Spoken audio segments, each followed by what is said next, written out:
நாம் தமிழர் கட்சியின் தலைமை ஒருங்கிணைப்பாளர் சீமான் அவர்கள் தன்னுடைய தேர்தல் அறிக்கை, நாம் தமிழர் கட்சியின் தேர்தல் அறிக்கை வெளியிட்டு வருகிறார். அதில் ஒரு முக்கியமான வாக்குறுதியாக ஒரு வாக்குறுதி கொடுத்துருக்காரு. 5 தமிழ்நாட்டுக்கு 5 தலைநகரங்கள், சென்னை, திருச்சி, மதுரை, கோவை, கன்னியாகுமரி என 5 தலைநகரங்களை உருவாக்குவோம் அப்படி சொல்லிட்டு கொடுத்துருக்காரு.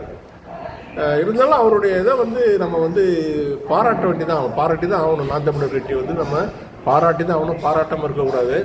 தொடர்ந்து தோல்வி சந்தித்தாலும் அவங்க விடாத முயற்சியாக இருந்துட்டு இருக்காங்க. அது நம்ம அதுக்கு மேலே உள்ளுக்குள்ளே போய் அதை விமர்சிக்க வேண்டிய அவசியம் கிடையாது.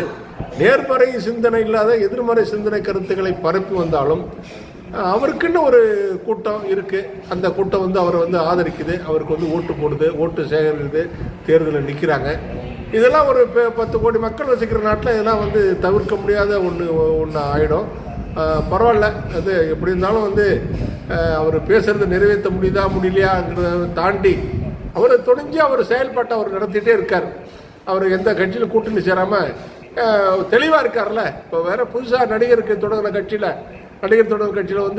கூட்டணி நாங்கள் தான் நிற்போம், ஆனால் கூட்டணிக்கு வர்றவங்க வரலாம், கூட்டணி ஆட்சியில் பங்கு கொடுப்போம் அப்படி சொல்லிட்டு ஒவ்வொரு கட்சியாக கூட்டணி பேசி பார்த்து கடைசியில் தவிர்க்க முடியாத நிலையில் நாங்கள் தனித்து தான் நிற்க போகிறோம், மத சார்பற்ற நிலையில் தான் இருக்க போகிறோம்னு சொல்லிட்டு அவங்க ஒரு அறிக்கையை ஒருத்தர் அறிக்கை கொடுக்குறதும், இன்னொருத்தர் எங்களுக்கு முதலமைச்சர் 2.5 வருஷம் முதலமைச்சர் தரேன்னாங்க, 90 தொகுதி தரேன்னாங்க, நாங்கள் தான் வாங்கலான்னு சொல்லிட்டு வந்துட்டோன்னு இன்னொருத்தர் சொல்கிறதும், இன்னொருத்தர் நாங்கள் ஆரம்பிச்சிலேருந்தே கூட்டணி பேச்சுவார்த்தை நடத்தலைங்க அப்படின்னு ஒருத்தர் சொல்கிறதும், அது மாதிரி ஏறுமாறுகள் இல்லாமல் ஏற்ற இறக்கம் இல்லாமல் அவர் யார் வேணாலும் என்ன வேணாலும் சொல்லிட்டு போங்க அப்படி சொல்லிட்டு தன்னுடைய பேச்சு திறமையால், அறிவு திறனால் ஒரு குறிப்பிட்ட இளைஞர்களை மயக்கி, இளம் பெண்களை மயக்கி தன்னுடைய கட்டுப்பாட்டில் வச்சிருக்காரு.